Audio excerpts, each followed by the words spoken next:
My name is Herman Price. I'm a retired trustee with the International Association of Machinists and Aerospace Workers, Lodge 771.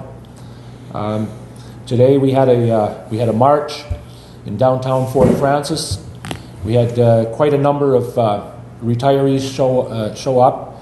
Many of those people are 75 to 80 years old, and they turned out in the bitter cold weather to voice their displeasure against Abitibi-Bowater's failure to pay the indexing on the pension plan, as well as the Abitibi's failure to pay the proper Ontario Dental Association schedule of fees with on a dental benefit plan. This march showed the solidarity between the International Brotherhood of Electrical Workers and the International Association of Machinists. Retirees marched together in protest of the company's failure to live up to the collective agreement. There's a moratorium on a pension plan until 2014, and part of that includes indexing in the years 2011 and 2013. The company has failed to pay this indexing. The union has filed grievances on behalf of the retired members. And we basically had this protest today because all is not well with Abitibi. Since they emerged from bankruptcy and the CEP have contracts, the majority of people think that everything is fine. But there are more local unions other than CEP within Abitibi.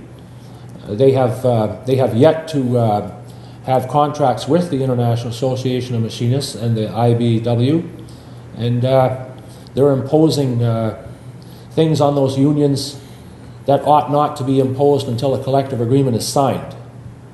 I'm Brian Short, Grand Lodge representative for the Machinist Union, and as Herman mentioned earlier, the protest that you've seen earlier this morning by the retirees was very well attended, despite the minus 25 degree temperatures and the fact that some retirees not able to participate actively in walking in the march, but quite a few of them were there in vehicles to support each other. And as things move forward here, it's an ongoing dispute that us and the IBEW have with this employer.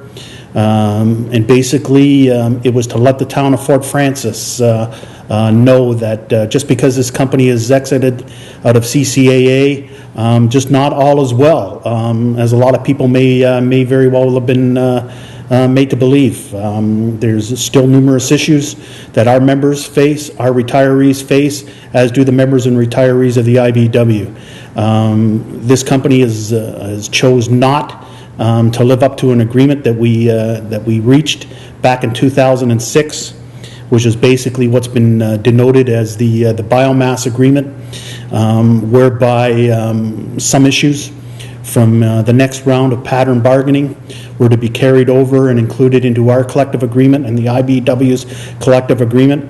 It was a major deal that was put together at that point in time, and bode well for this particular mill at a time when the pulp and paper industry saw mills being shut down almost on a weekly or a monthly basis. Putting together that biomass deal at that point in time allowed the company to go out and seek funding to get such, both from the parent and from the governments. It was a big deal at the time, but the unions here in Fort Francis gave up an awful lot in order to secure that deal. And the major part of that deal that these unions gave up was the right to withhold our labor and potentially strike this employer during the next round of bargaining if we could not reach a collective agreement. With that being said,